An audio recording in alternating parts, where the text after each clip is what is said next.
The late September sun hung low over Crystal Lake like a dying ember, casting the Montana wilderness in shades of copper and blood. The water was cold enough to make breathing difficult, cold enough to turn skin blue, cold enough to kill a woman if she stayed in too long. Sister Grace Morrison had been in that water for nearly 3 hours now, her arms wrapped around her chest, her teeth chattering so violently she could barely form words. She had long since stopped crying. The tears had frozen on her cheeks, and besides, what was the point? No one could hear her out here. No one except God, and he seemed to have stopped listening a long time ago. On the shore, 15 feet up in the branches of a twisted pine tree, her black habit fluttered in the wind like a flag of surrender. Her white coif dangled from another branch, mocking her. The four men who had put them there were long gone, their laughter still echoing in her memory, their words cutting deeper than the cold water ever could. Grace closed her eyes against the memory, but it did no good. She could still see their faces, flushed with whiskey and cruelty, still see the way they had looked at her body with disgust so pure it was almost admiration. Colt Brennan, the ringleader, son of the richest man in 3 territories. Jake Riley, Tyler Vance, and Mason Holt, all cut from the same cloth of privilege and meanness.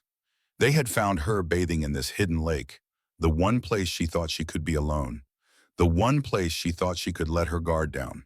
She had been wrong. They had taken everything, her clothes, her dignity, her horse, even the small satchel containing the few personal items she owned. They had thrown her habit and coif up into the tree like it was a game, whooping and hollering as they took turns trying to get the black fabric to catch on the highest branches.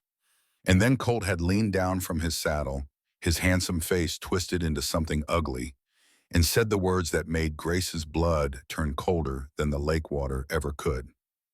Mother Agnes sends her regards. She said you've been asking too many questions about your daddy's money. Maybe you'll freeze out here and save everyone the trouble. That was when Grace understood. This was not just cruelty for cruelty's sake. This was a message. This was punishment. This was what happened to fat girls who asked questions they had no business asking. Grace was 18 years old when she entered St. Mary's Convent in the Montana Territory.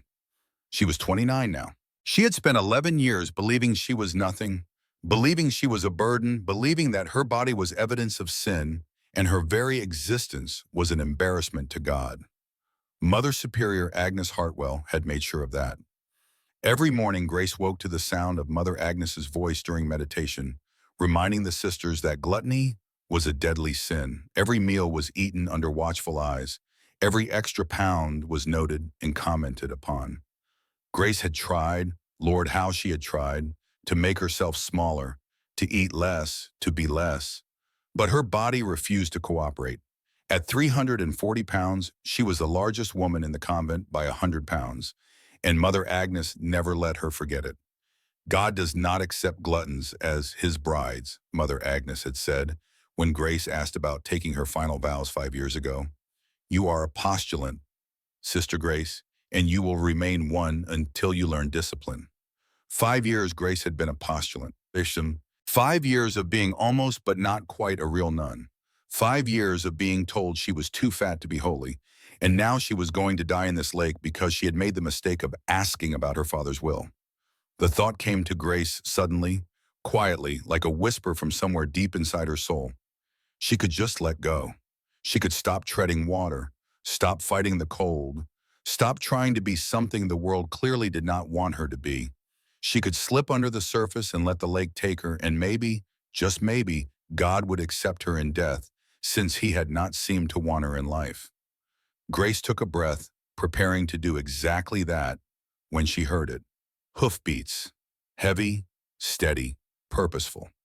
Not the chaotic gallop of drunk young men, but the measured pace of someone who knew these mountains, who belonged here. Grace's heart stuttered in her chest. If it was Colt and his friends coming back, if they had decided that humiliation was not enough, if they wanted to do worse things and laugh at her, then she would rather drown than face them again. But the rider who emerged from the tree line was not Colt Brennan. Grace had lived in Montana Territory for 11 years, and she had never seen a man like this. He was enormous, easily 6'9", broad across the shoulders in a way that made him look like he had been carved from the mountain itself. He wore buckskins, dark with age and use, and his hair was long and black, shot through with silver at the temples, hanging loose past his shoulders. His beard was thick and untamed, covering the lower half of his face, and a scar ran from his hairline down across his right cheek, disappearing into the beard. He sat on a massive Appaloosa horse, and even from a distance, Grace could see the knife at his belt, the rifle across his saddle, the coiled rope hanging from his saddle horn. This was not a man from town. This was not a man who followed anyone's rules but his own. This was the mountain man they whispered about in Stillwater, the half-Cherokee, half-Scottish hermit who lived somewhere up in the high peaks and came down twice a year to trade furs and buy supplies. Grace had heard the stories. They said he had killed a dozen men. They said he could track anything that walked or crawled. They said he had turned his back on and civilization both, and that the wilderness had claimed him as its own. They said his name was Elijah Blackwood, though most people just called him Eli, and he was looking right at her. Grace's first instinct was to sink lower in the water, to hide herself, to disappear. But she was already up to her chin, and if she went any lower, she would be underwater entirely. So she froze, her arms locked around her chest, her eyes wide with terror. And then Eli did something that Grace would remember for the rest of her life. He turned his back. Not slowly, not reluctantly, but immediately and completely. One moment he was looking in her direction, the next he had swung his horse around so that he faced the tree line, his back to the lake. And then he spoke, his voice low and rough, like stone grinding against stone. "Sister, you hurt?" Grace could not speak. Her throat was too tight, her teeth chattering too hard. She managed a sound that might have been a no. "Those boys touch you?" Eli's voice was still calm, still controlled, but there was something underneath it now, something cold and dangerous. "No," Grace managed to get out. They took my clothes?" Silence. The wind moved through the pines. Eli's horse shifted its weight, but he did not move, did not turn around. "I ain't gonna look," Eli said. "You got my word on that. Cherokee honor. You understand?" Grace did not understand anything except that this man, this dangerous man, was offering her something no one else had in years, respect. "I understand," she whispered. "My cabin's 2 hours uphill," Eli continued, his voice steady and matter-of-fact. "I'll ride there. Bring clothes, bring blankets, come back for you. Can you stay in the water that long? It's warmer than the air this time of night." Grace's voice broke. Why would you help me?" Eli was quiet for a moment. Then he said, "Because 15 years ago, I couldn't help someone who needed it. I won't make that mistake twice." Before Grace could ask what he meant, Eli touched his heels to his horse's flanks and rode off into the trees, moving fast but not reckless. A man who knew every inch of this mountain. Grace watched him go, watched until the last glimpse of horse and rider disappeared into the shadows. And then she was alone again with the cold and the dying light and the terrible choice she had almost made. She stayed in the water because Eli had told her to. She stayed because he had said he would come back. She stayed because, for the first time in longer than she could remember, someone had seen her and not looked away in disgust. The sun set, the temperature dropped. Grace's body began to shake so hard she thought her bones might break. She counted seconds, then minutes, then lost track entirely. Time became meaningless. There was only the cold in the dark and the increasingly desperate hope that Eli had meant what he said. And then, just when Grace thought she might actually die out here, just when hypothermia began to feel like a warm blanket instead of a death sentence, she heard the hoofbeats again. Eli rode out of the darkness like something from an old story, like a ghost or a guardian angel or something in between. He dismounted before his horse had fully stopped, moving with surprising grace for such a large man, and he walked to the edge of the lake, carrying a bundle in his arms.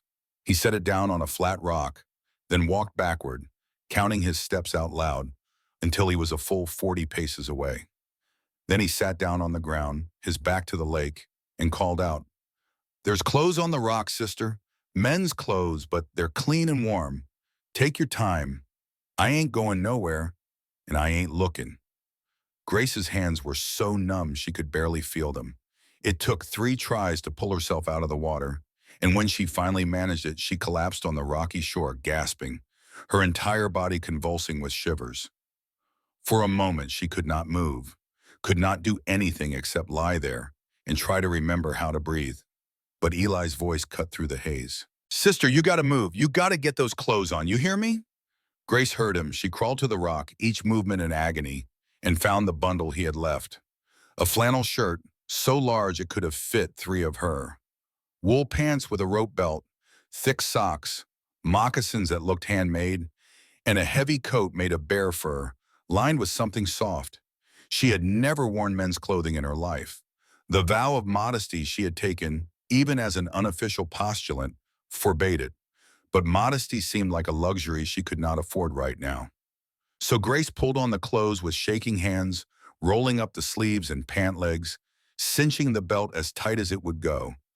Everything was too big, but it was warm and it was dry, and for the first time in hours, Grace felt like she might actually survive this night.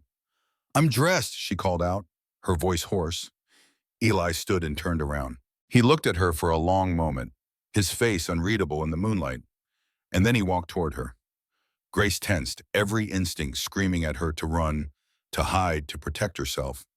But Eli stopped a respectful distance away and simply said, "Can you walk?" "I think so." "Can you ride?" Grace hesitated. "I've never ridden a horse before." Eli nodded as if this made perfect sense. "Then I'll ride behind you. Keep you steady and keep you warm. That all right with you?" No one had asked Grace's permission for anything in 11 years. "Yes," she said. Eli led his horse over, the massive Appaloosa with kind eyes and a patient temperament. He lifted Grace onto the saddle with no more effort than if she had been a child, his hands careful and impersonal, and then he swung up behind her. His arm came around her waist, not possessive, not threatening, just anchoring her against the cold. Grace stiffened at first, unused to being touched, unused to being close to anyone, but Eli's body was warm and solid behind her, and slowly, she let herself relax. They rode through the darkness in silence. The moon rose, painting the trees silver. An owl called somewhere in the distance. Grace's shivers began to ease as warmth seeped back into her body, and for the first time since Colt Brennan had thrown her habit into that tree, she felt something other than fear. She felt safe. Halfway through the ride, Grace found her voice again. "They said you were Cherokee." "Half," Eli said from behind her. "Mother was Cherokee. Father was a Scottish trapper who came west looking for beaver and found love instead." "Where are they now?" Silence. Then quietly, "Dead, both of them, long time ago." "I'm sorry." "Don't be. Death comes for everyone. Question is what you do with the life you got before it comes." Grace thought about that. She thought about the years she had spent behind convent walls, convinced she was too sinful to deserve anything better. She thought about the lake in the moment when she had been ready to let go. "I almost died tonight," she said. "Not from the cold. Before you came, I was going to let myself sink." Eli's arm tightened around her, just slightly. "But you didn't." "No, I heard your horse. Then I'm glad I came when I did." They rode on. Grace gathered her courage. "Why did you turn your back when you first saw me?" "Because you're a woman in distress, not a spectacle. And because, oh," Eli paused, choosing his words, "because 15 years ago, my wife drowned herself in a river because she couldn't stand the way people looked at her anymore. And I wasn't there to turn my back for her then, to give her dignity when she needed it most." Grace twisted in the saddle to look at him, shocked. In the moonlight, Eli's face was hard and weathered, but his eyes held a pain so deep it made her chest ache. "Your wife killed herself?" "After our daughter died, after the army forced my mother's people onto a reservation and she lost everyone she'd ever known.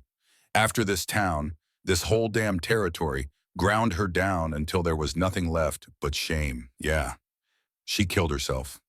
And I've spent 15 years wondering if I could have stopped it if I'd just fought harder, loved louder, made her believe she was worth more than what they said she was." "What was her name?" "Margaret. But everyone called her Maggie. She was beautiful and kind, and she believed the lies people told about her. That she was too soft, too weak, too Much and not enough, all at the same time. Grace understood that feeling with a clarity that hurt. "I'm sorry," she said again. "So am I," Eli said. "But I learned something from losing her. I learned that sometimes keeping your word, showing respect, turning your back when it matters, sometimes that's the difference between life and death. And I swore if I ever got another chance to do right by someone, I wouldn't fail again." "Is that why you helped me? Because of her?" "Partly, but also because you're a human being who needed help. Shouldn't be more complicated than that." They crested a rise and Eli's cabin came into view. It was larger than Grace had expected. A sturdy two-story log structure with smoke curling from the stone chimney and a well-kept garden visible even in the moonlight. Lamplight glowed in the windows. It looked warm. It looked like home. "We're here," Eli said. He dismounted first, then helped Grace down, his hands steady and sure. "Can you stand?" Grace tested her legs. They shook, but they held. "I think so." "Good. Let's get you inside and warm." The interior of the cabin was a revelation. Grace had expected something rough, maybe even primitive, but what she found was a space that was clean and organized and surprisingly civilized. Bookshelves lined one wall, packed with volumes on everything from law to medicine to Cherokee history. A large stone fireplace dominated the main room, with a fire already burning low. Handmade furniture, simple but well-crafted, was arranged with care. Herbs hung drying from the rafters. A rifle and several knives were mounted on one wall, but they were clearly tools, not decorations. This was the home of a man who had chosen solitude, but who had not given up on being human. "Sit," Eli said, guiding Grace to a chair near the fire. "I'll make tea." Grace sat, watching as Eli moved around the cabin with quiet efficiency. He built up the fire, filled a kettle from a water barrel, hung it over the flames. He pulled dried herbs from the rafters and crushed them between his fingers, dropping them into a clay pot. His movements were economical, practiced, the movements of a man who had been taking care of himself for a long time. When the tea was ready, he poured it into a wooden cup and handed it to Grace, then retreated to the far side of the room to pour his own. He did not hover. He did not watch her drink. He simply gave her space and warmth and time. Grace wrapped her hands around the cup, letting the heat seep into her frozen fingers. The tea tasted of mint and something else, something earthy and slightly bitter, but it was hot and it was good. She drank slowly, feeling warmth spread through her chest and belly, feeling her body begin to thaw from the inside out. "Thank you," she said quietly. "You're welcome. I don't I don't know what would have happened if you hadn't come." "You'd have died," Eli said bluntly. "Hypothermia would have taken you in another hour, maybe less." "I know." Grace stared into her tea. Part of me, part of me wanted it to." Eli was quiet for a long moment. Then he said, "The wanting to die part or the being taken part?" "Both, I think." "Wait, bye." Grace laughed, but it was a broken sound. "Because I'm fat, because I'm worthless, because God doesn't want me and neither does anyone else." "That's a lie." The certainty in Eli's voice made Grace look up. "Mother Agnes says—" "Mother Agnes is a liar and a bully," Eli interrupted, "and she's using God as a weapon to control you. But God, the real God, the one who made mountains and rivers and every living thing, that God doesn't care about pounds, that God cares about hearts. And sister, I don't know you well, but I know you got a good heart. I can see it." "How can you see that?" "Because you asked why I'd help you instead of just accepting it. Because you said thank you. Because even half frozen and scared out of your mind, you were worried about breaking vows by wearing men's clothes. Those aren't the actions of a worthless person. Those are the actions of someone who cares about doing right." Tears slipped down Grace's cheeks. She had not cried in the lake, but she cried now, in this warm cabin, with this strange man who saw something in her that she could not see in herself. "I don't know how to be anything other than ashamed," she whispered. "Then maybe it's time to learn," Eli said gently. He stood and moved to a chest in the corner, pulling out blankets and what looked like a nightshirt. He set them on a small table near Grace. "You'll take the bedroom upstairs. It's warm and the bed's comfortable. I'll sleep down here by the fire. I can't take your bed." You can and you will. You need rest. Real rest. And tomorrow, we're going into town. Grace's heart lurched. Town? But I can't. They'll see me like this. They'll, they'll see you with me, Eli said firmly. And they'll know that anyone who wants to hurt you will have to go through me first. We're going to the marshal. We're reporting what those boys did. And then, he paused. Then we're going to have a conversation with Mother Agnes about your father's will. Grace stared at him. My father's will? But he died in debt. Mother Agnes said, Mother Agnes said a lot of things, I suspect. Question is whether any of them are true. I don't understand. Your last name is Morrison, right? Yes. Judge Morrison's daughter from Boston? You knew my father? Knew of him. He was a good man, from what I heard. Died about 10 years back, left his daughter a substantial inheritance. Land in Montana, money and trust with the church. Grace felt the room spin. No, that's not. Mother Agnes said there was nothing. She said father died owing money to bad men. That's why I came here to the convent, to escape them. Eli's expression was grim. Sister Grace, I think you need to consider the possibility that you've been lied to for a very long time. The words hung in the air like smoke. Grace tried to process them, tried to make sense of what Eli was saying, but her mind felt sluggish, overwhelmed. She had been so cold for so long, and now she was warm, and the warmth was making her realize just how exhausted she was. I can't think, she said. I can't. It's too much. Then don't think tonight, Eli said. Sleep. Tomorrow when you're rested, we'll figure it out together. But right now, you need to rest. He was right. Grace could barely keep her eyes open. She stood on shaking legs and Eli guided her to the stairs, keeping a respectful distance but staying close enough to catch her if she fell. At the top of the stairs, he pointed to a door. That's the bedroom. There's a basin and water if you want to wash up. Clean nightshirt on the bed. Lock the door if it makes you feel safer. Will you be here in the morning? I'll be here, Eli promised. I'll be right downstairs. You're safe, Sister Grace. I give you my word. And somehow, impossibly, Grace believed him. She went into the bedroom and found exactly what he had promised. A simple room but clean and warm, with a real bed covered in quilts. A basin of water that was still warm from being near the fire. A nightshirt that was far too large but smelled of wood smoke and pine. She washed as best she could, changed into the nightshirt, and crawled into the bed. The last thing she heard before sleep took her was the sound of Eli adding logs to the fire downstairs, and the quiet murmur of his voice as he spoke to his horse outside. He was saying something in Cherokee, words she could not understand, but the tone was gentle and sad. He was mourning, she realized. Still mourning after 15 years. Still carrying the weight of the woman he could not save. Grace closed her eyes and let sleep claim her, and for the first time in 11 years, she did not dream of hell. She dreamed of mountains. Grace woke to the smell of coffee and wood smoke and something cooking that made her stomach clench with hunger. For a moment, she did not know where she was. The bed was too shiny, the quilts too warm, the light coming through the window too golden and peaceful. Then memory flooded back. The lake, the cold, Colt Brennan's cruel laughter, and Eli, the mountain man who had turned his back to give her dignity when no one else would. She sat up slowly, her body aching in places she had not known could ache. Her muscles were sore from the cold, her throat raw from the water she had swallowed, her hands still tender where the rough bark had scraped them as she tried to climb the tree to reach her habit.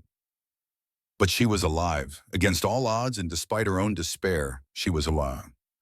The nightshirt Eli had given her hung almost to her ankles. She found her borrowed clothes from the night before folded neatly on a chair, clean and drawn. Someone, Eli she assumed, must have washed them while she slept. The gesture was so thoughtful, so unexpected, that it brought tears to her eyes. Grace dressed quickly, her fingers clumsy with the unfamiliar fastenings of men's clothing. When she looked at herself in the small mirror above the wash basin, she barely recognized the woman staring back. Without her coif and habit, with her hair loose and tangled around her shoulders, wearing oversized buckskins and moccasins, she looked nothing like Sister Grace Morrison. She looked like someone else entirely. Someone wilder, someone freer. someone who might actually deserve to be saved. She made her way downstairs carefully, her legs still unsteady. Eli was at the stove, his back to her, stirring something in a large iron pot. He had his hair tied back today, revealing the full extent of the scar that ran down his face. In the morning light, Grace could see that he was older than she had first thought, probably in his early 40s, with lines around his eyes that spoke of years spent squinting into sun and wind. "Morning then," he said without turning around. "How'd you sleep?" "Better than I have in years," Grace admitted. "How did you know I was awake?" Floorboards creak different when someone is walking on them than when a house is settling. Eli glanced over his shoulder, and for the first time Grace saw him smile. It was a small smile, barely there, but it transformed his face.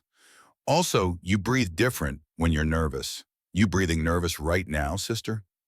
"A little," Grace said honestly. "Don't be. Sit, eat, then we'll talk about what comes next." The breakfast Eli set before her was simple but substantial. Venison stew left over from the night before, warm cornbread with butter, coffee so strong it made her eyes water. They ate in the same comfortable rhythm as the night before. Eli gave her space, never watching, never judging. Just two people sharing a meal. It was becoming familiar now, this quiet respect. Grace found herself relaxing in ways she hadn't thought possible. When they were finished, Eli collected the bowls and washed them in a basin, then turned to face her properly. "We need to talk about your father," he said, "and about Mother Agnes, and about what those boys did to you yesterday. But before we do, I need to know something. Are you ready to hear things that might hurt?" Grace wrapped her arms around herself. "I don't know if I'll ever be ready, but I need to know the truth." Eli nodded. He pulled a chair over and sat down, keeping a respectful distance but close enough that Grace could see his eyes, could read the honesty there. 10 years ago, Judge James Morrison died in Boston. Heart attack, the papers said. He left behind a daughter, Grace, who was 18 at the time. He also left behind a will that was filed with the territorial courthouse here in Montana. I know this because 2 years ago, I was in town buying supplies and I heard a couple of lawyers arguing about it in the saloon. They were saying it was a shame that the Morrison girl had never claimed her inheritance, that Mother Agnes was sitting on prime land that could be worth a fortune if the railroad came through. Grace's hands began to shake. Inheritance? But Mother Agnes told me father died owing money. She said creditors would have taken everything, that I was only safe because I entered the convent. That was a lie, Eli said flatly. Your father left you 240 acres of land at the base of Blackstone Ridge. He also left $12,000 in Weissmuth, held in trust by the church until you turned 21 or left the convent, whichever came first. The room tilted. Grace gripped the arms of her chair, trying to breathe, trying to understand. 240 acres, she whispered. $12,000. You turned 21 8 years ago, Eli continued. That money should have been transferred to you then. The land should have been deeded in your name. But Mother Agnes, as your trustee, would have had to authorize that transfer.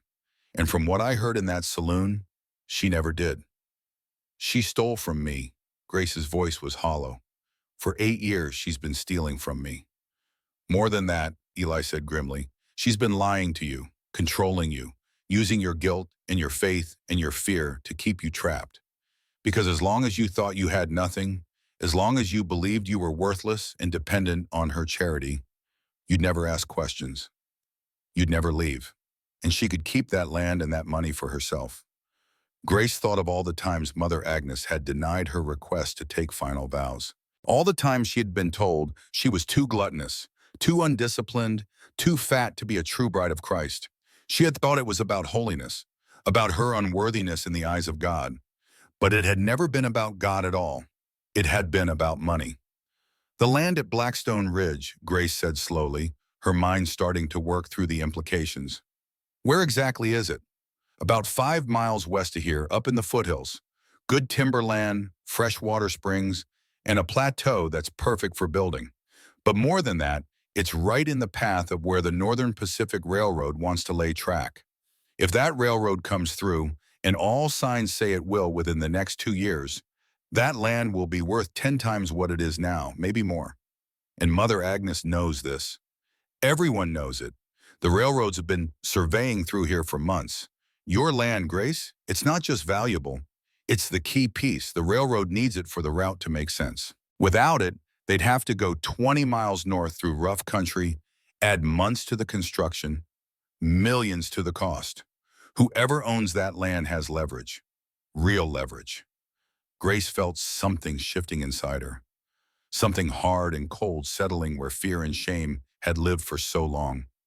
Mother Agnes doesn't own it. I do. That's right. And she's been keeping me ignorant and afraid so I wouldn't know. So I wouldn't claim what's mine. That's right. Grace stood up, her legs steady now. I need to see the will. I need to see proof. Then we'll go to the courthouse today, Eli said. Marshal Grady is a fair man.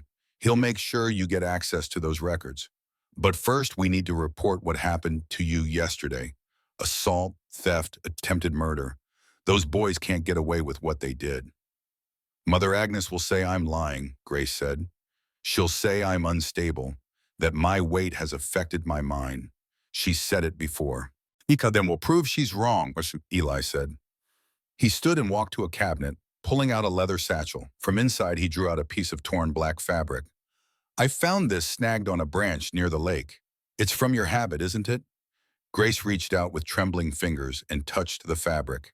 It was indeed from her habit, torn from the hem when Colt had thrown it into the tree. How did you find this?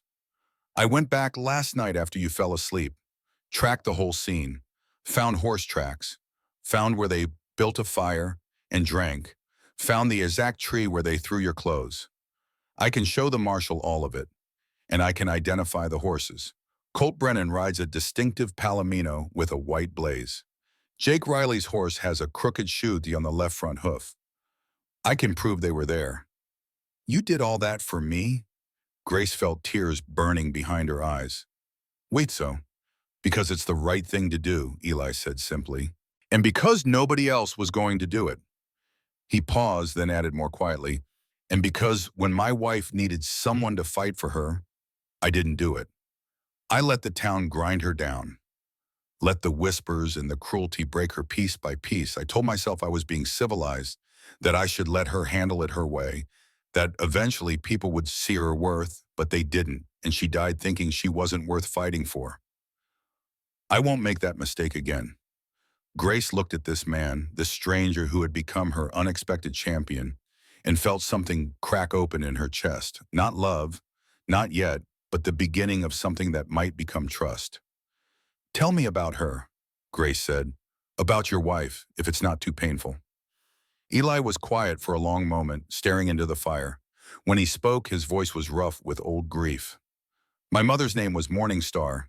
She was Cherokee, from a village near Fort Blackstone. Beautiful and strong and wise in the ways of the mountain. My father, Duncan Blackwood, came west from Scotland looking for beaver pelts and found her instead. They married in the Cherokee way, lived in harmony with her people for 20 years. I was their only child. He took a breath, the words coming harder now. In 1873, the Army came. Said the Cherokee had to move to the reservation in Oklahoma. Trail of Tears, they called it, like giving suffering a pretty name makes it hurt less. I was working as a scout for the Army then, tracking outlaws and hostiles. I thought I was doing good work, keeping people safe. But that day my commander gave me orders, said I had to help move the Cherokee out, including my mother's village. I refused, got court-martialed, lost my commission, but I didn't care. I went to warn my mother, to get her somewhere safe. His hands clenched into fists. I was too late. They had already started the march. It was November, cold and wet. The Army didn't give them time to prepare, didn't give them warm clothes or enough food. People started dying within the first week. My mother lasted 2 months before fever took her. I found her grave marker along the trail, just a stick in the ground with her name carved in it. Oh, Eli, Grace whispered. But she wasn't alone when she died, Eli continued. My little sister, little Dove, she was 8 years old. She stayed with our mother until the end. Then she died too, 3 days later. Starvation. I found that out later from a survivor. An 8-year-old girl starved to death because the United States Army couldn't be bothered to feed the people they were forcing off their land. Tears streamed down Grace's face. And you've carried that grief for 15 years. I lost everything that mattered. My mother, my sister, my faith in the country I'd served, my belief that there was any justice in this world. So I came up here to the mountain. Would have died that first winter if not for Red Sky Walker, a Cherokee elder who survived the march. He found me half frozen, brought me back to life, taught me how to live with grief instead of drowning in it. He checks on me sometimes, makes sure I haven't given up entirely. But you came down yesterday, Grace said. You saved me. Because I heard you scream, Eli said. And for just a second, I thought it was Little Dove. Thought maybe somehow I'd gotten a second chance, that I could save her this time. But when I got there and saw you, saw what those boys had done, I realized it didn't matter that you weren't my sister. You were someone's daughter, someone's sister maybe. You were a person who needed help, and this time, I wasn't going to fail. Grace crossed the room and did something she had not done with another human being in more than a decade. She reached out and took Eli's hand. His skin was rough, scarred, warm. He looked down at their joined hands in surprise. You didn't fail, Grace said firmly. You saved me, and now you're helping me fight for what's mine. That's not failure, that's heroism. I'm no hero, Eli said, but he didn't pull his hand away. Maybe not, Grace said, but you're a good man, and that's rarer than you think. An hour later, they were riding into Stillwater together, Grace seated in front of Eli on his massive Appaloosa. The town was bigger than Grace remembered, or maybe she had just gotten used to seeing nothing but convent walls and the surrounding forest. There were perhaps 400 souls living here, with a main street that boasted a general store, a saloon, a church, a courthouse, and a handful of other businesses. People stopped and stared as they rode past. Grace heard the whispers, saw the pointing fingers. That's the mountain man, someone said. Ain't seen him in town for near 6 months. Who's that with him? Is that Sister Grace? Can't be. Sister Grace wouldn't be dressed like that. Wouldn't be riding with a man. It is her. Lord have mercy, what's happened? The whispers grew louder as they dismounted in front of the marshal's office. Grace felt the weight of every eye, felt the judgment in every stare. But Eli simply offered her his arm, steady and solid, and together they walked through the door. Marshal Thomas Grady looked up from his desk, his weathered face creasing into a frown. He was a man in his mid-50s, with silver threading through his dark hair and the bearing of someone who had seen too much violence in his life to be impressed by much of anything. But his eyes were sharp and assessing, and when he saw Grace's borrowed clothes and Eli's protective stance, those eyes narrowed. Eli, he said, been a while, and Sister Grace, unless I'm much mistaken, what brings you two to my office at this hour? Crime, Eli said bluntly. Multiple crimes, assault, theft, and attempted murder. Grady sat up straighter. That's serious accusations. Sit down, both of you, and tell me what happened. Grace told the story haltingly at first, then with growing confidence as Eli's presence beside her gave her strength. She told about going to Crystal Lake to bathe, about Colt Brennan and his friends finding her there, about the things they said and did. She told about the cold water, about being stranded for hours, about deciding to let herself die. And she told about Eli finding her, saving her, bringing her to his cabin. Marshal Grady listened without interrupting, his expression growing grimmer with every word. When Grace finished, he turned to Eli. You got evidence to back this up? Eli produced the torn fabric, then described in detail what he had found at the lake. He spoke like a man giving testimony in court, precise and factual, and Grace realized with a start that he must have done this before. Marshal Grady seemed to realize it too. You track like an army scout, Grady observed. Used to be one, Eli said shortly. Long time ago, before I learned better. Why'd you quit? Because the army gave me orders I couldn't follow. Eli's voice was flat, emotionless, but Grace could feel the pain beneath it. Orders that got innocent people killed. Cherokee people. My people. Grady studied him for a long moment, and something like respect flickered in his eyes. You talking about the 1873 removal? I am. Lost family in that? My mother and sister. I'm sorry, Grady said, and he sounded like he meant it. That was a dark business. A lot of good men left the service over it. He turned his attention back to the matter at hand. I'll bring the Brennan boy and his friends in for questioning, but I gotta warn you, Sister Grace, this won't be easy. The Brennans are the richest family in 3 territories. Garrett Brennan owns half the land between here and Denver. He's got lawyers and influence and more money than God. His boy might be a vicious little bastard, pardon my language, but Garrett will protect him. I don't care how much money they have, Grace said, surprised by the steel in her own voice. What they did was wrong. They nearly killed me, and they said, she swallowed hard, they said Mother Agnes sent them. The marshal's eyebrows shot up. Mother Superior Agnes? From St. Mary's Convent? Yes. Colt said she sent her regards, that I'd been asking too many questions about my father's money. Now that, Grady said slowly, is a different kettle of fish entirely, because that's not the first time I've heard rumors about Mother Agnes and money that don't quite add up. He stood and reached for his hat. I think maybe we should all take a walk over to the courthouse, see what we can find in the public records about Judge Morrison's estate. The courthouse was a squat brick building 2 doors down from the marshal's office. Inside, a clerk who looked barely old enough to shave sat behind a desk piled high with ledgers and loose papers. He jumped to his feet when Marshal Grady entered, his eyes widening at the sight of the lawman's serious expression. Marshal, sir, what can I do for you? Need to see the probate records for Judge James Morrison. Died 1878 in Boston, estate filed here in Montana Territory. The clerk's face went pale. Marshal, those records are sealed by order of Mother Superior Agnes Hartwell. Sealed? Grady's voice went dangerously quiet. On what authority? She said they contained private church business and shouldn't be available for public inspection. Said it was to protect the privacy of Judge Morrison's surviving family. The hell she did, Grady said. Boy, I don't care what Mother Agnes said. Probate records are public by law unless there's a court order sealing them. You got a court order? No, sir. Just Mother Agnes's request, and Judge Wheeler said, Judge Wheeler ain't got no jurisdiction over probate records unless someone files a motion. Get me that file. Now. The clerk scurried into a back room. While they waited, Grace became aware of a commotion outside. Voices raised in anger, the sound of horses and heavy boots on wooden sidewalks.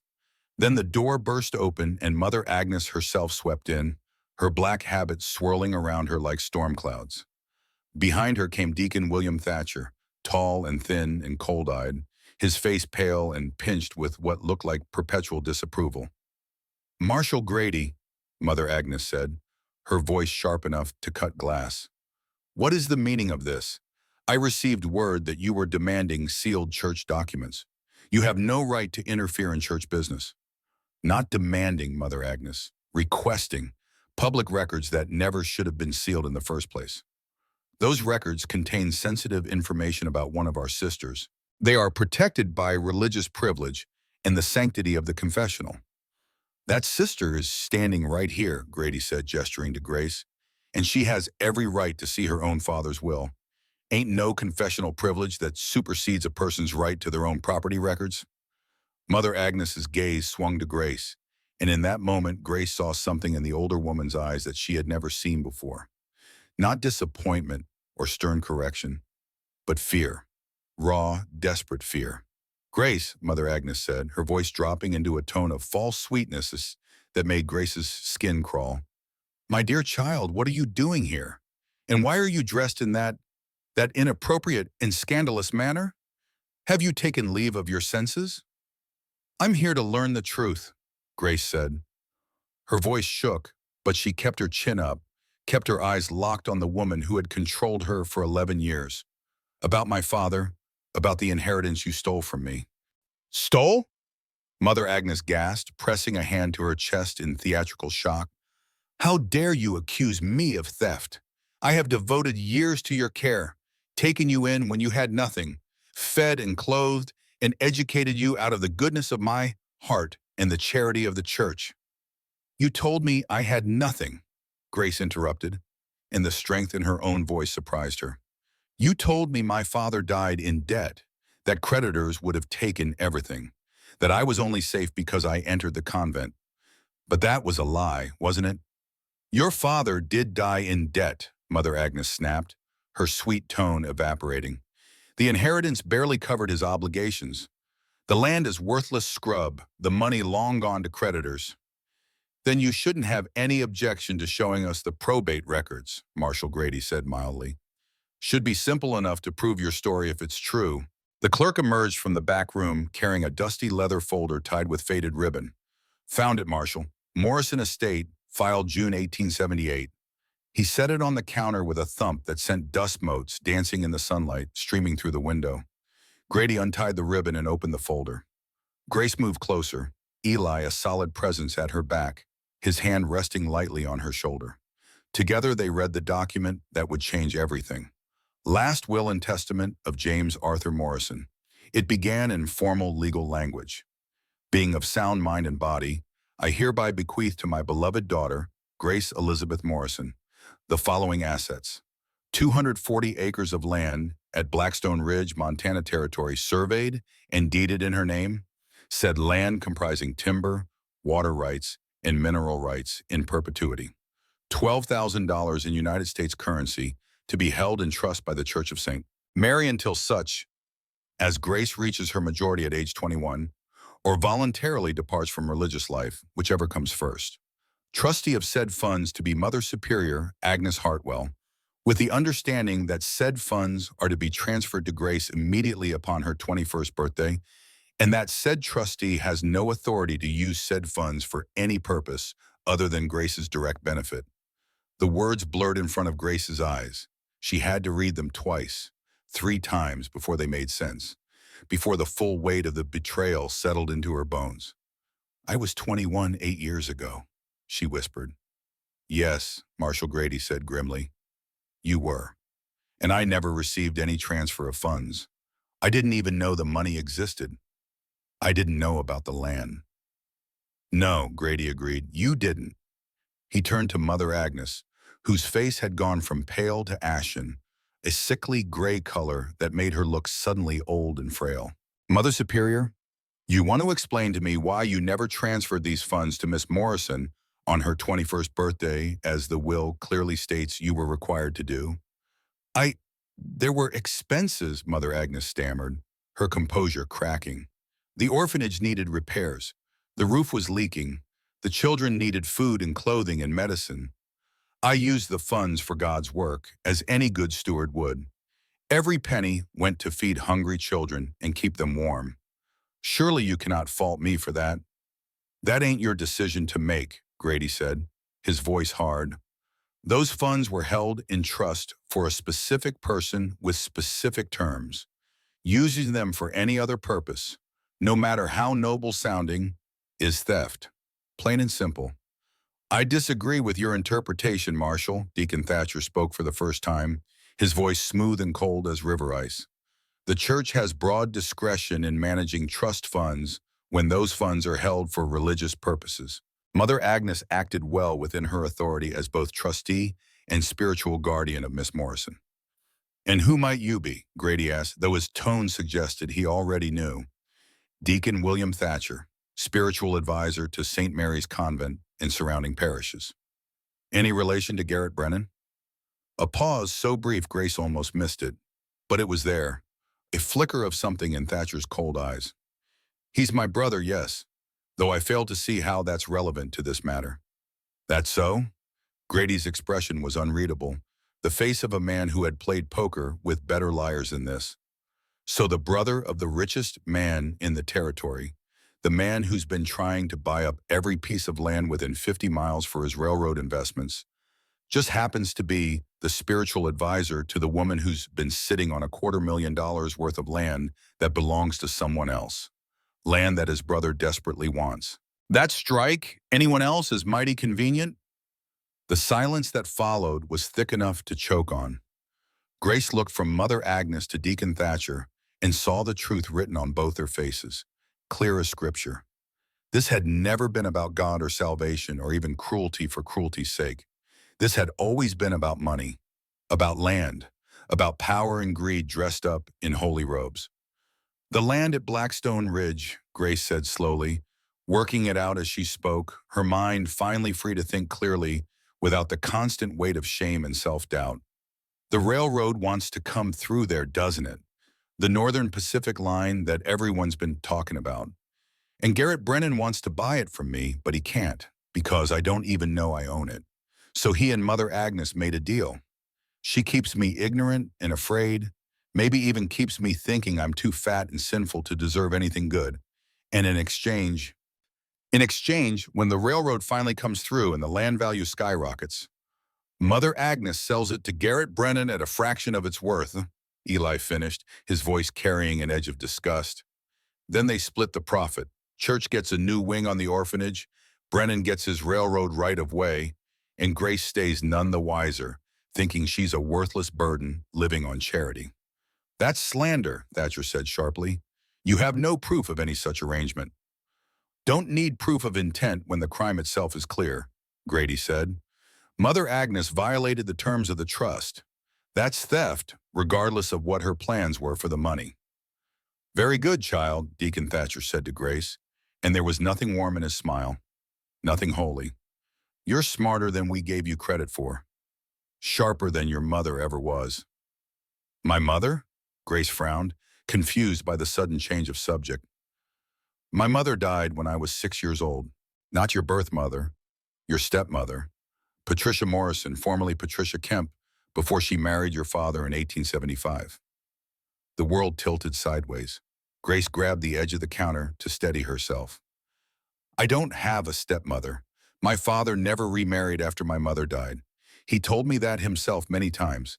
He said he could never love any piece the way he loved her. Didn't he? Thatcher pulled a folded document from inside his coat with the air of a magician revealing his final trick.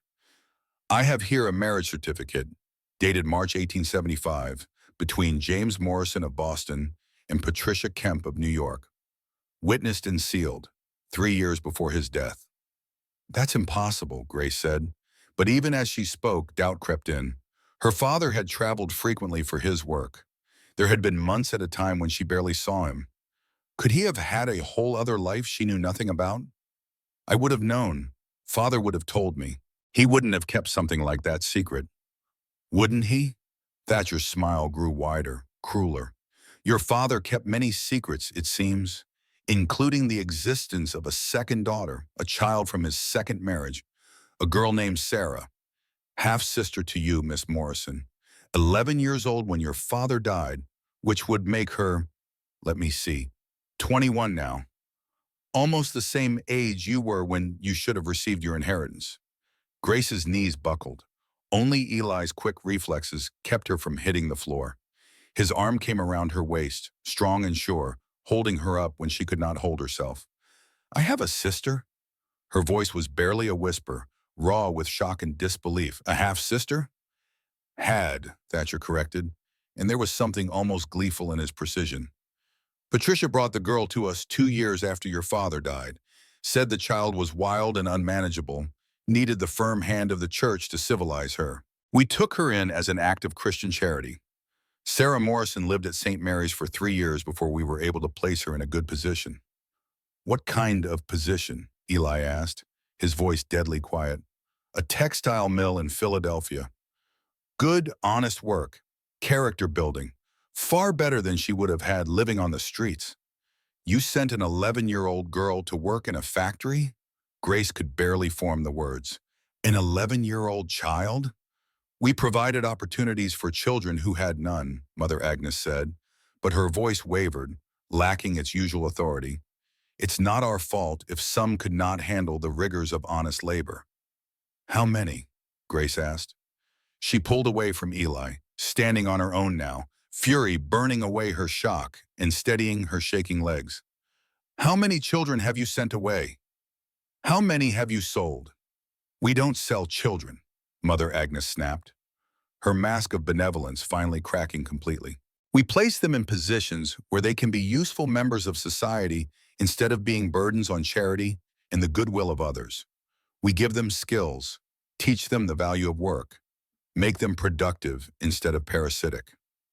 How many? Grace repeated, louder this time, her voice ringing with an authority she had never known she possessed.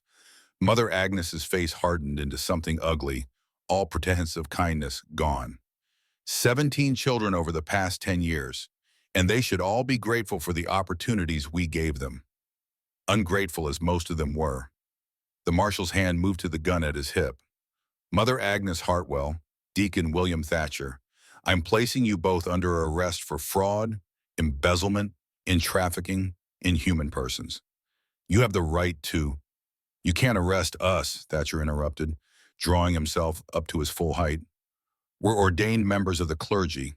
We're protected by religious law and the separation of church and state. You have no jurisdiction over us. Religious law don't trump civil law, Grady said, his hand steady on his weapon. And trafficking in children, selling them to factories and God knows what else, that ain't protected by any law, earthly or divine. Now you can come quiet, or I can drag you out in chains and let the whole town watch. Your choice. What happened next was chaos. Deacon Thatcher lunged for the door, moving with surprising speed for a man of his age and build. But Eli was faster. He grabbed the deacon by the collar and slammed him against the wall with enough force to rattle the windows and knock loose a small avalanche of papers from a nearby shelf. Mother Agnes screamed and rushed at Grace, her face twisted with rage and hatred, all her pious pretense stripped away to reveal the bitter, greedy woman beneath. You ungrateful wretch, she shrieked, spittle flying from her lips. After everything I did for you, I should have let you starve in Boston. I should have turned you away when you came begging for sanctuary. You were nothing but a burden from the day you arrived, eating enough for 3 normal women, taking up space better used for real sisters who actually deserved God's grace. I should have. Grace stepped aside and Mother Agnes stumbled, her momentum carrying her forward. She caught herself on the counter, breathing hard, and for the first time Grace saw her not as a figure of divine authority, but as what she truly was, a bitter, greedy, small woman who had used God's name as a weapon and other people's faith as a tool of control. You should have told me the truth, Grace said quietly, and the calmness in her voice seemed to enrage Mother Agnes more than any shouting could have. That's what you should have done, but you didn't, because the truth would have set me free, and you needed me trapped. I needed you gone, Mother Agnes hissed, and now the truth was pouring out of her like poison from a lanced wound. Your father was a fool who left his fortune to a fat, worthless girl instead of to the church where it could have done some good. That land should be building schools and hospitals, not sitting unused because some gluttonous sinner thinks she deserves what better people worked for. I did what had to be done to correct your father's mistake. Marshal Grady pulled out his handcuffs and secured both prisoners, ignoring their protests and threats. As he led them toward the door, Mother Agnes turned back to Grace one last time, and her face was a mask of pure hatred. You think this is over? She hissed. You think you've won? Garrett Brennan owns this town. He owns the judges, the lawyers, half the territorial government. He'll crush you like the fat little bug you are, and he'll take that land, and there's nothing you or your savage protector can do to stop it. By the time he's done with you, you'll wish you'd drowned in that lake. Maybe, Eli said from where he still stood guard by the door, his massive frame blocking any escape route. But he'll have to go through me first, and I'm a lot harder to crush than you might think. The marshal hauled his prisoners out into the street. A crowd had gathered, drawn by the commotion and the screaming, and the whispers started immediately. Grace stood in the courthouse, shaking, trying to process everything that had just been revealed. Among the crowd, Grace spotted a small Cherokee boy, perhaps 11 years old, watching from beside a wagon. His face was bruised, his clothes torn. She recognized him from the few times she had been allowed to visit the orphanage to help with laundry. Little Bear, they called him. The boy Mother Agnes beat for speaking Cherokee. The boy Deacon Thatcher dragged by the ear through town, calling him a savage. Their eyes met. Little Bear gave her the smallest nod, a gesture of recognition, of solidarity. Then he disappeared back into the crowd. She had land worth a fortune. She had money that had been stolen. She had a half-sister she had never known about, sold into factory labor at 11 years old. And she had enemies with more power and wealth than she could imagine. Enemies who would stop at nothing to take what was hers. Grace, Eli's voice was gentle. He had moved to stand beside her without her noticing, and now his hand rested lightly on her shoulder, warm and steadying. Breathe, just breathe. She breathed, in and out, in and out. The simple act of filling her lungs and emptying them again, the most basic function of life, suddenly felt like a victory. I have a sister, she said. Yeah, you do. And Mother Agnes sold her into slavery when she was just a child. Yeah. I have to find her. I have to bring her home. I have to tell her that someone wants her, that she's not alone. We will, Eli promised, and the certainty in his voice made Grace believe it might actually be possible. But first, we need to deal with Garrett Brennan and his boy, because Mother Agnes was right about one thing. He's not gonna let this go easy. Man, with that much money and that little conscience, he'll come at us hard. As if summoned by the speaking of his name, a rider came galloping into town at a speed that sent dust flying and people scattering out of the way.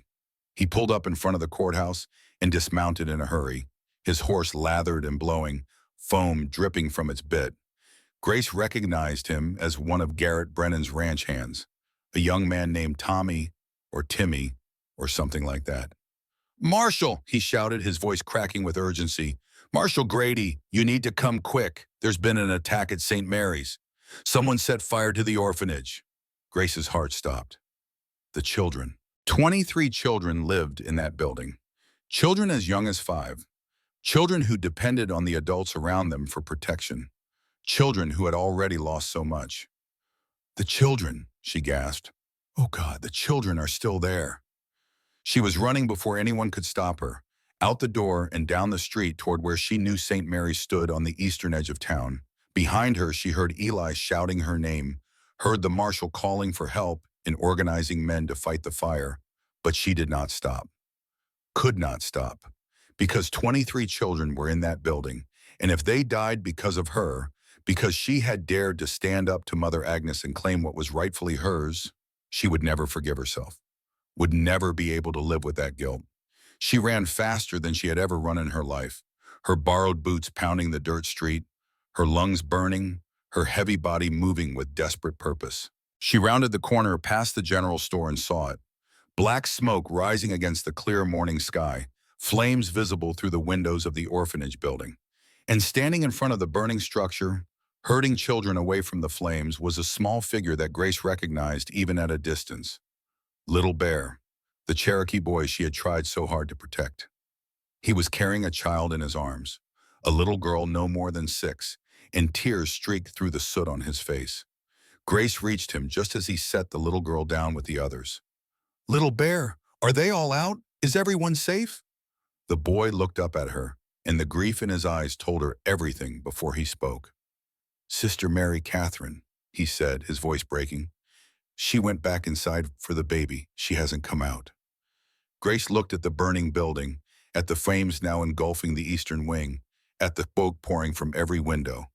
And then she did not think. She simply moved, running toward the fire, toward the screams she could now hear coming from inside, toward the one nun who had ever shown her genuine kindness. She was going to save Sister Mary Catherine, or die trying. Grace ran toward the flames without thinking, without planning, driven only by the desperate need to save the one person in St. Mary's who had ever shown her genuine kindness. Sister Mary Catherine, who had smuggled her extra bread when Mother Agnes put her on starvation rations. Sister Mary Catherine, who had whispered encouragement when Grace was being publicly humiliated. Sister Mary Catherine, who had looked at her with compassion instead of contempt. She was 10 feet from the door when arms like iron bands wrapped around her waist and lifted her clean off the ground. She struggled, kicking and thrashing, but Eli held her fast, his voice rough in her ear. You can't go in there. The roof's about to collapse. She's in there. Sister Mary Catherine went back for a baby. I have to. You'll die if you go in. The smoke alone will kill you before you reach her. Then let me die, Grace screamed, tears streaming down her face. Let me die trying to save someone instead of drowning in self-pity in a lake. Let me die for something that matters. No. Eli's voice was firm, but she could hear the anguish beneath it. I won't watch another woman I care about die. Not today. Not like this. The words penetrated Grace's panic. Another woman I care about. Before she could process what that meant, a figure emerged from the smoke pouring out the doorway. Sister Mary Catherine staggered forward, her habit burning at the hem, clutching a bundle wrapped in blankets. She made it 5 steps before her legs gave out. Eli released Grace and moved faster than she had ever seen a man his size move. He reached Sister Mary Catherine in 3 strides, swept her and the baby up in his arms, and carried them away from the building. Grace rushed forward to help as he laid them on the ground. Sister Mary Catherine was coughing violently, her face black with soot, but she was alive, and the bundle in her arms was moving, mewling with the distinctive cry of an infant. "The baby!" Sister Mary Catherine gasped between coughs. "And it's the baby!"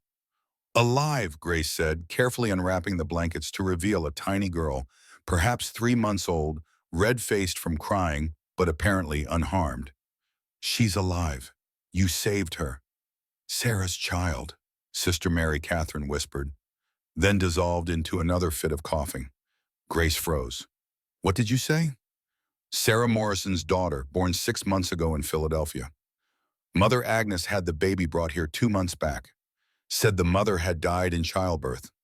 But I knew Sarah was alive because I saw the letter. Mother Agnes keeps all the letters from the children we send away. This baby, she's your blood, Grace, your niece." The world tilted again. Grace looked down at the tiny face, the dark hair, the shape of the nose that was somehow familiar. Her sister's child, Sarah's daughter. "My niece," she whispered. Behind them, the orphanage roof collapsed with a roar like thunder, sending sparks and embers high into the sky. The crowd that had gathered gasped and pulled back, but the fire was contained to that one building now. The children were safe. The nearby structures were not threatened. It could have been so much worse. Marshal Grady pushed through the crowd, his face grim. "Eli, I need you." Found fresh horse tracks leading away from the back of the building. "Looks like someone set this fire deliberately, then rode off. I need your tracking skills." "Go," Grace said before Eli could protest. "I'll take care of Sister Mary Catherine and the children. Go find who did this." Eli hesitated, his eyes searching her face. Then he nodded and followed the marshal, moving with that peculiar grace that seemed impossible for a man his size. The next hours passed in a blur of organized chaos. Grace helped the town doctor examine all 23 children for smoke inhalation and burns. Miraculously, most were unharmed beyond being frightened. 2 had minor burns, quickly treated. Sister Mary Catherine's injuries were more serious. She had second-degree burns on her hands and legs, and her lungs had taken in enough smoke that the doctor worried about lasting damage. But she was alive, and she was conscious, and when Grace held her hand, she squeezed back.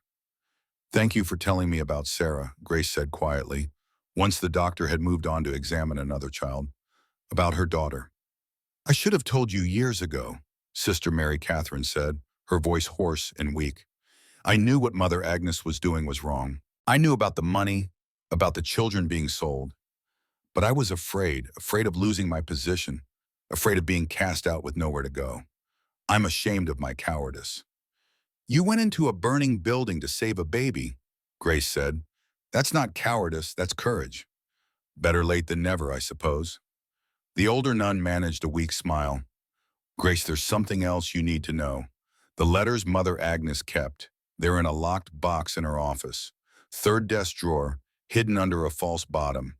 You'll find records there, names of all the children we placed, where they were sent, how much money changed hands, evidence of everything." "I'll find it," Grace promised, "and I'll make sure those children are found and brought home if they want to come." By late afternoon, Eli returned with Marshal Grady. Their faces told Grace everything she needed to know before they spoke a word.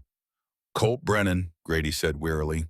"Found him at his father's ranch, reeking of kerosene, burns on his hands from setting the fire. Fool didn't even try to hide it. Said he was teaching you a lesson about asking questions above your station." "Where is he now?" Grace asked. "Jail, along with his father and Deacon Thatcher and Mother Agnes. Got the whole family locked up. Judge is coming from Denver tomorrow to handle arraignment." "What about the other children Mother Agnes sent away?" Grace could not stop thinking about Sarah, about her half-sister working in some factory, believing no one cared whether she lived or died. Can we find them? We can try, Grady said. But Grace, you need to understand, some of those children have been gone for years. Some might not want to be found. Some might have died. I have to try, Grace said. Sarah especially. She's my sister. And that baby, she looked down at the infant sleeping in her arms. That baby needs her mother. Eli spoke for the first time since returning. Marshall, what's the legal situation with Grace's property? Can Brennan still make a claim on it? Not legally, no. Will's clear. Land belongs to Grace, free and simple. But Brennan's got money for appeals and lawyers. Could tie it up in court for years if he's determined enough. Then we need to make sure the land is protected, Grace said, an idea forming in her mind. Eli, your cabin, it's on your own property, right? Such as it is.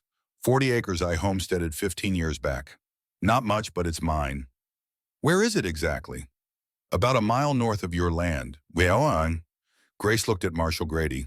If I were to marry someone, would my property become joint property under territorial law? Grady's eyebrows rose.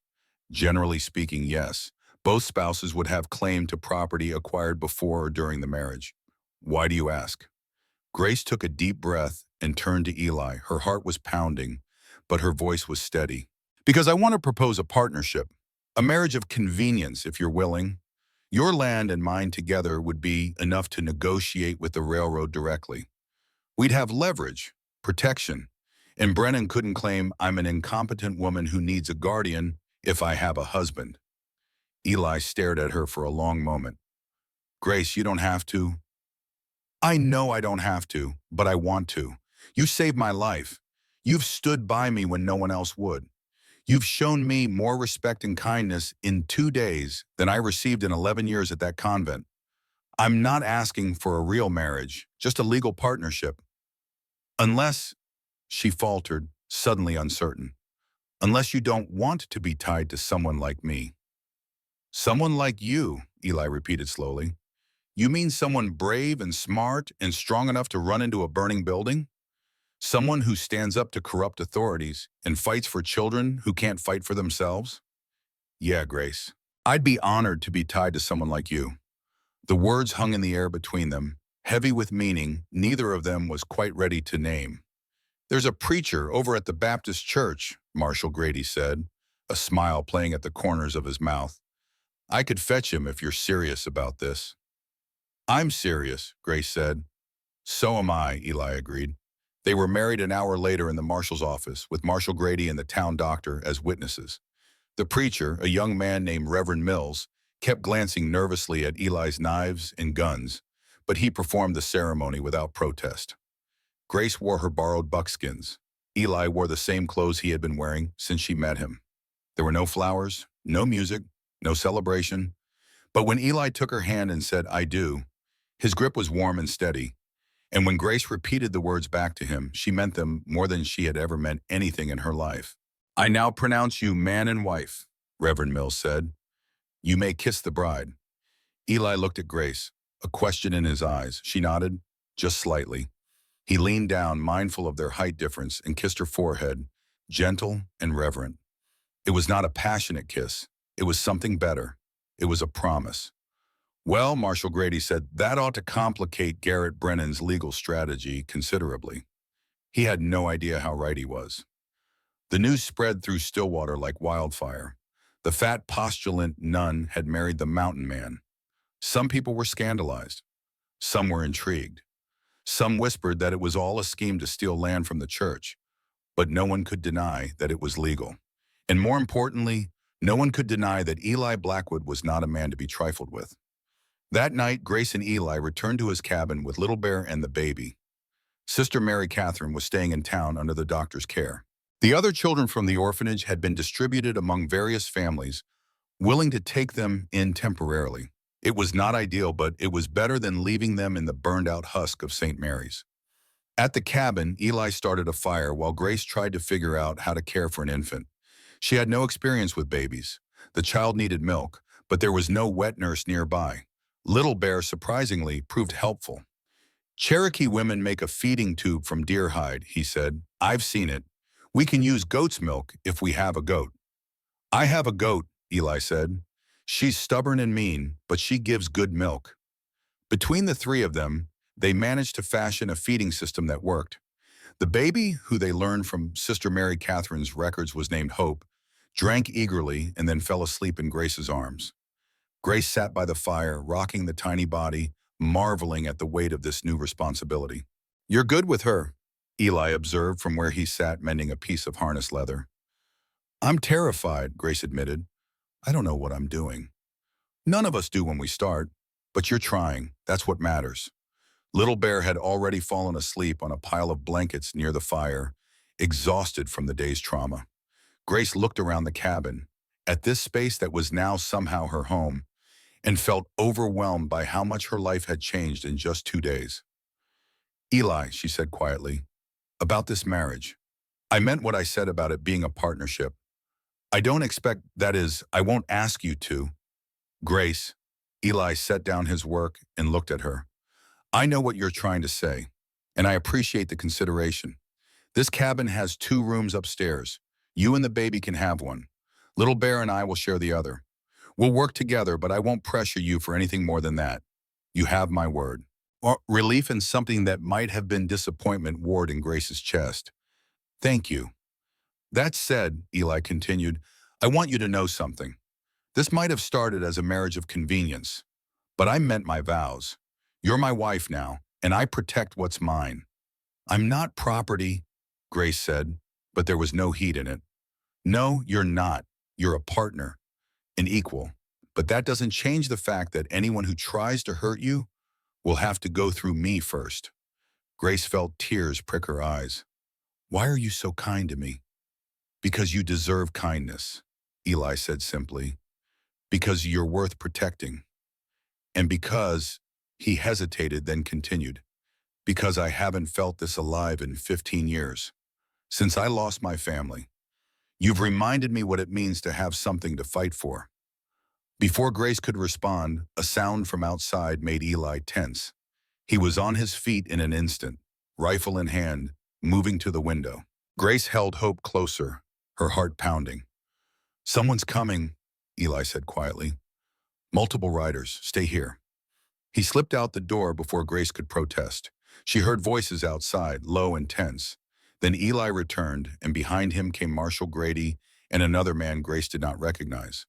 This is Red Sky Walker, Eli said, elder of the Cherokee people in this region. He heard about what happened today. He wants to talk. Red Sky Walker was a man of perhaps 70 years, his face weathered and wise, his long silver hair braided down his back. He moved with the careful dignity of age and authority. When he looked at Grace, his eyes were sharp and assessing. He spoke in Cherokee. Eli translated. He says the spirits have been restless. They told him a woman in black robes would come, a woman who carries the weight of 2 people's sorrows. He says you are that woman. Grace shifted Hope in her arms. I don't understand. More Cherokee, more translation. He says you carry the child of a woman who was lost. You stand beside a man who has lost his way, and you yourself are lost, but finding your path. He says this is significant, that the spirits are watching. I don't believe in spirits, Grace said, though her voice was less certain than she meant it to be. Red Skywalker smiled, and Eli translated his response. He says it doesn't matter if you believe in them. They believe in you. The old man stepped forward and placed his hand on Hope's head, speaking words Grace could not understand. Then he turned to Little Bear, who had woken and was watching with wide eyes. More Cherokee, softer this time, almost tender. He's blessing the children, Eli said, asking spirits to protect them and guide them to their destinies. Finally, Red Skywalker turned to Eli and Grace together. He spoke for a long time, his voice rising and falling like water over stones. When he finished, Eli's face was unreadable. What did he say? Grace asked. He says we are bound now, you and I, not just by white man's law, but by something older. He says, Morning Star, my mother sent you to me, that you are her gift, her way of telling me to stop mourning and start living. He says, Eli's voice grew rough. He says she forgives me for not being there, for failing to save her and little Dove. She forgives me, and I need to forgive myself. Tears streamed down Eli's face the first time Grace had seen him cry. Red Skywalker put his hand on Eli's shoulder and spoke again, gentler now. He says, I've been dead inside for 15 years, but you've brought me back to life. And for that, the Cherokee people will stand with us against any who try to harm us. Tell him thank you, Grace said. Tell him I'll do my best to honor that trust. Eli translated, and Red Skywalker nodded. He spoke one more time, then turned to leave. At the door, he paused and looked back at Grace. What did he say? Grace asked after he was gone. He said you think your body is a burden, but to him, to the Cherokee, a woman with substance is a woman with strength, a woman who can survive hard winters, bear healthy children, work the land. He says in the old way, you would be considered beautiful, desirable, worthy. He says white people have forgotten what really matters. Grace could not speak. She simply held Hope and let the tears fall. That night, after Little Bear was asleep and Hope was settled in a makeshift cradle, Grace and Eli sat by the fire in companionable silence. Finally, Grace spoke. I need to go to Philadelphia to find Sarah. I know. Will you come with me? Where you go, I go. We're partners now. The land? Little Bear can watch the land. He's smart and capable. And Red Skywalker will keep an eye on things. We'll leave in 3 days. Give Sister Mary Catherine time to heal enough to write down everything she knows about where Sarah was sent. 3 days, Grace repeated. It seemed both too long and not long enough. Grace, Eli said, there's something I need to tell you about today when you ran toward that fire. I know it was foolish. It was the bravest thing I've ever seen, and when I grabbed you, when I said I wouldn't watch another woman I cared about die, I meant it. I care about you, Grace. This might have started as a practical arrangement, but it's becoming something more, at least for me. Grace's heart hammered in her chest. For me too, she whispered. I didn't expect it. I didn't think anyone could ever, but you see me, really see me. Not the fat body or the shame or the failure. You see me. I see a woman worth knowing, Eli said. Worth protecting. Worth, he hesitated. Worth loving, maybe, if you'd allow it. I don't know how to be loved, Grace said honestly. I don't know if I'm ready. Then we'll learn together. No rush, no pressure, just possibility. Grace nodded, unable to speak past the lump in her throat. They sat in silence for a while longer. Then Eli stood and banked the fire. Get some rest, he said. Tomorrow we start building our future. The next 3 days passed in a flurry of activity. Marshal Grady brought news that Mother Agnes and Deacon Thatcher had been formally charged with fraud, embezzlement, and child trafficking. Colt Brennan faced charges of assault, attempted murder, and arson. Garrett Brennan, as the patriarch, was being investigated for conspiracy. The trial would take months, maybe years. But the wheels of justice were turning. Within days, she recovered enough to provide detailed records of every child sent away from St. Mary's over the past decade. 17 children in total, some as young as 8 years old, all sent to factories, mines, or wealthy homes as servants, all paid for with blood money that went into Mother Agnes's coffers. Grace and Eli spent hours poring over the records, making plans. They would start with Sarah, who was closest and whose location was most certain. Then they would work through the list, one child at a time, offering them a choice. Come home to Montana, to the land Grace now owned and the house she planned to build. Or stay where they were, if they had found happiness. But at least they would know someone cared enough to come looking. On the third day, Widow Abigail Cole came to the cabin with an offer. I'll watch the baby, she said, and Little Bear, if he wants to stay. You two go find that girl. Bring her home. We can't ask you to. You're not asking. I'm offering. I raised 6 children of my own. One more baby won't kill me, and the boy can help around my place, earn his keep. Go. Do what needs doing. That afternoon, Grace and Eli rode out of Stillwater heading east. They carried enough supplies for 2 weeks, money from Grace's newly released inheritance, and letters of introduction from Marshal Grady. It was 1,000 miles to Philadelphia. In 1888, that meant weeks of travel by train and coach. But Grace was ready. For the first time in her life, she was moving towards something instead of running away. The journey east was an education in itself. Grace had spent 11 years behind convent walls, sheltered from the world. Now she saw that world in all its complexity. Cities filled with immigrants and industry, farmlands stretching to the horizon, mountains and rivers and plains, poverty and wealth existing side by side. And everywhere they went, people stared. At Eli's buckskins and long hair, at Grace's size and practical clothing, at the sight of them together, this unlikely pair. Some stares were hostile, some curious. Grace learned to meet them all, with her head high, learned to saw them apologizing for existing. Eli was a patient teacher. He showed her how to negotiate with ticket agents, how to handle money, how to navigate unfamiliar cities. He never made her feel stupid or sheltered. He simply gave her information and let her learn. 2 weeks after leaving Montana, they arrived in Philadelphia. The city was overwhelming, noise and crowds and buildings so tall they blocked out the sky. The smell of coal smoke and industry, and too many people living too close together. Grace felt herself shrinking, wanting to hide, but Eli's presence beside her kept her grounded. Sister Mary Catherine's records indicated Sarah had been sent to work at the Riverside Textile Mill on the northern edge of the city. They found the building easily enough. It was a massive brick structure, belching black smoke into the gray sky. The sound of machinery was deafening, even from outside. At the front office, a clerk looked at them with undisguised disdain. "We're looking for Sarah Morrison," Grace said, forcing her voice to remain steady. "We have reason to believe she works here. We don't give out information about our workers." Eli stepped forward, his size suddenly seeming much more significant in the small office. The lady asked nicely, "I suggest you cooperate." The clerk paled and shuffled through some papers. "Sarah Morrison, yes, she's in the weaving room, second floor. But you can't just—" They were already walking toward the stairs. The weaving room was a vision of hell.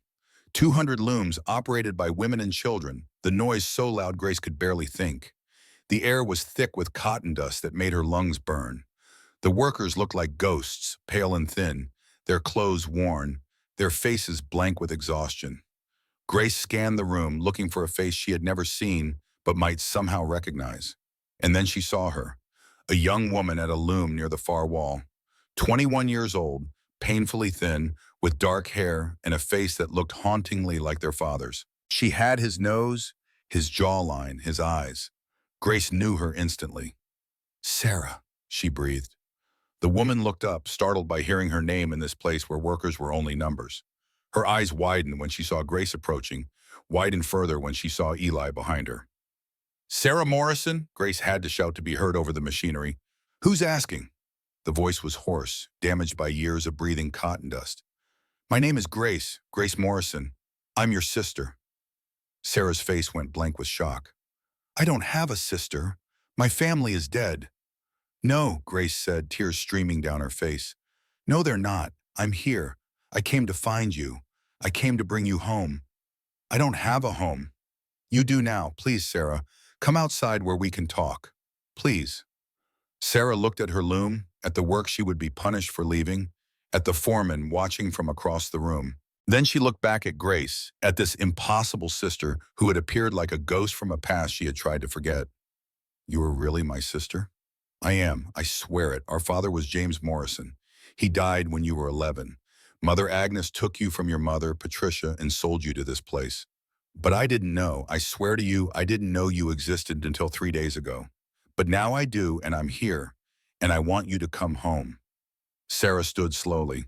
The foreman started toward them, shouting something Grace could not hear over the machinery. Eli intercepted him with a hand on his chest and said something that made the man back away.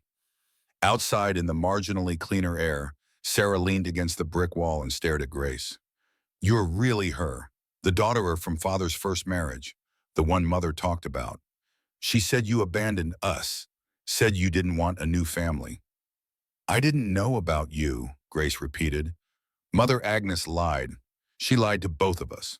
But I know the truth now. And you have a daughter, Sarah, a baby girl named Hope. She's alive and well and living in Montana, waiting for her mother." Sarah slid down the wall, her legs giving out. Hope. They told me she died. They took her away right after she was born, and they said she died. She's alive. I promise you, I've been taking care of her. She has your eyes. Sarah sobbed, great heaving gasps that sounded like they were tearing her apart. Grace knelt beside her, this stranger who was her sister, and held her while she cried. They stayed like that for a long time. Two women who had both been lied to and used and discarded, finding each other at last. Finally, Sarah looked up. Why would you do this? Come all this way for someone you don't even know? Because family matters, Grace said. Because children matter. Because you deserve to know someone cared whether you lived or died. And because I have land now and money and a home, and I want to build something. A place where children like us, children who have been thrown away, can be safe. But I can't do it alone. I need help. I need family. I'm nobody, Sarah said. I'm just a factory girl with ruined lungs and no education.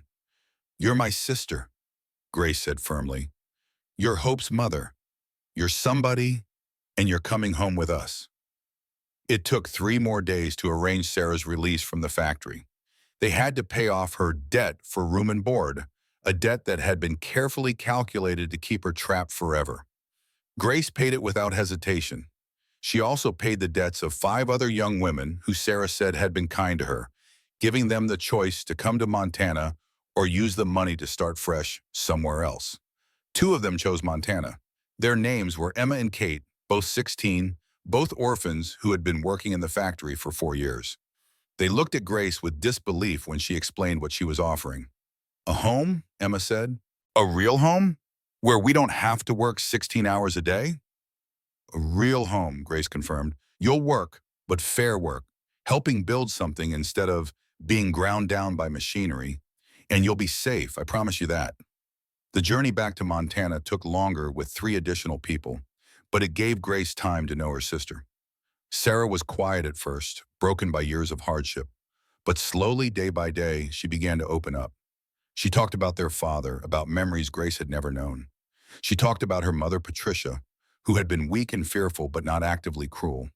She talked about the factory, about watching friends die from disease and accidents, about the foreman who took liberties with the youngest girls.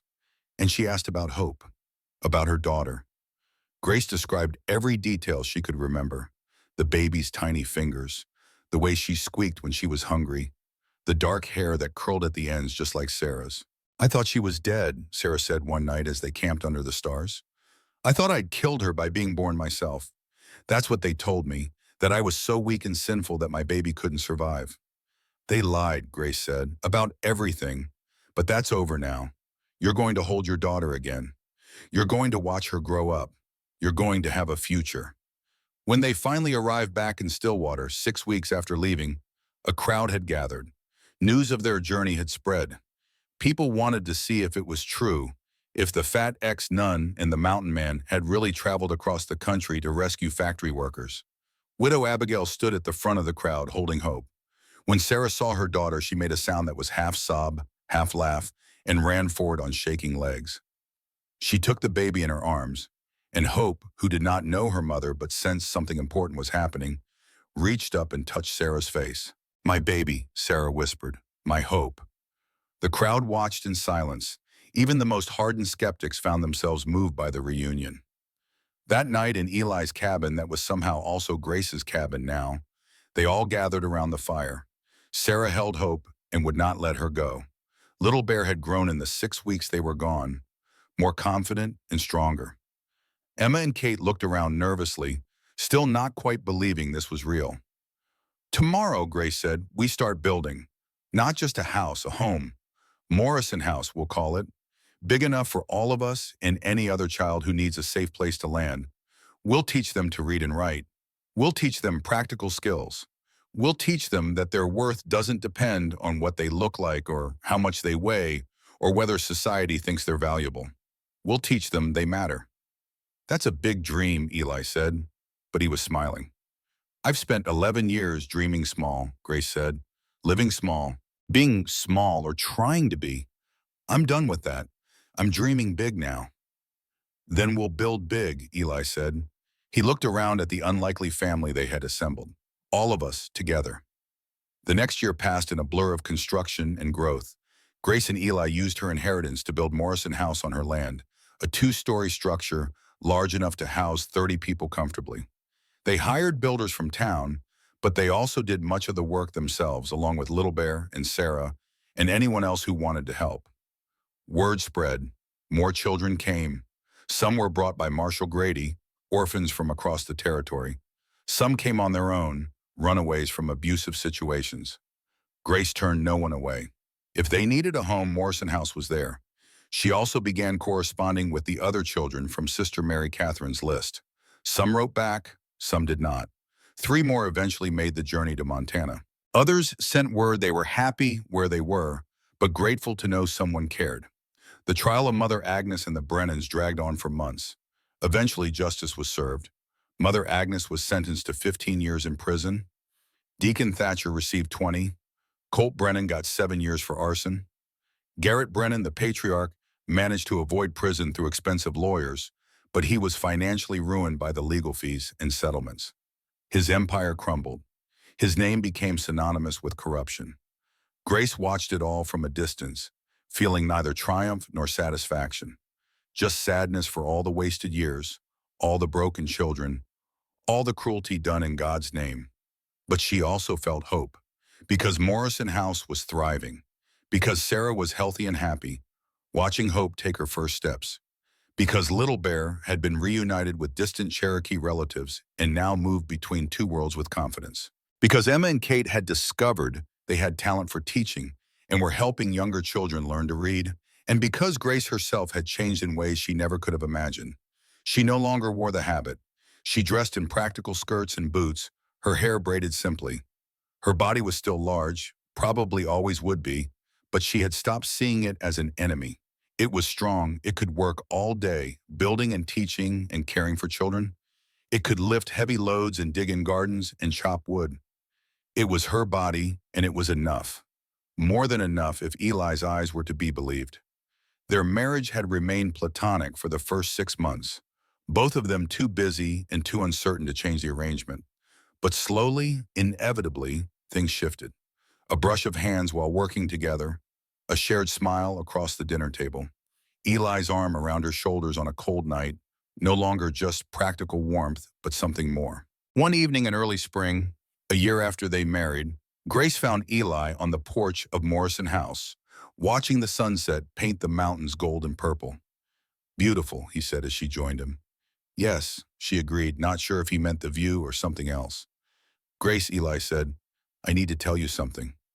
This past year, working beside you, building this place, watching you become the woman you were always meant to be, I've fallen in love with you. Completely. Irrevocably. I know we said this was just a partnership, and I'll respect that if you want to keep it that way.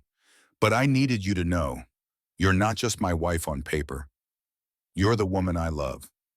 Grace's heart felt too large for her chest. "I love you too," she said, the words coming easier than she expected. "I think I've loved you since the moment you turned your back at the lake, since the moment you saw me as a person worth protecting instead of a problem to be solved." "Can I kiss you?" Eli asked. "Not on the forehead like at our wedding, a real kiss." "Yes," Grace breathed. He kissed her slowly, tenderly, a kiss that spoke of patience and respect and possibility. When they pulled apart, Grace was crying, but these were tears of joy. "I never thought anyone would want me like this," she whispered. "Then you underestimated yourself," Eli said. "You're extraordinary, Grace Blackwood, and I'm the luckiest man alive." That night, their marriage became real in every sense. Eli was gentle and patient, careful of Grace's inexperience and her lingering fears about her body. But he worshipped her with his hands and his mouth and his words, showing her that every curve, every softness, every inch of her was beautiful to him. Grace learned what it meant to be wanted, to be desired, to be loved not despite her body, but with it, as it was. The years that followed were not without challenges. Building Morrison House into a sustainable operation required constant work and fundraising. Some people in Stillwater never accepted what Grace was doing, muttering about wasted charity and spoiled children. There were lean winters and difficult decisions, But there was also joy. Hope grew into a bright, curious child. Sarah met and married a widower from town, a kind man who treated her daughter as his own. Little Bear became Thomas Gray Cloud again, the first Cherokee student to attend the Territorial University. Emma and Kate both became certified teachers.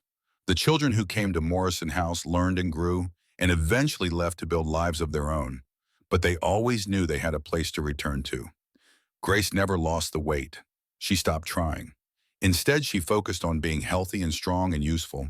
And somehow, without her noticing exactly when it happened, she stopped thinking of herself as fat. She was simply Grace. Wife, mother figure to dozens of children, builder, teacher, fighter for those who could not fight for themselves. 5 years after that night at Crystal Lake, on a crisp autumn evening, Grace stood on the porch of Morrison House with Eli beside her. The house was full of light and laughter, 32 children currently in residence, all fed and safe and loved. "Do you ever regret it?" Eli asked. "Leaving the convent?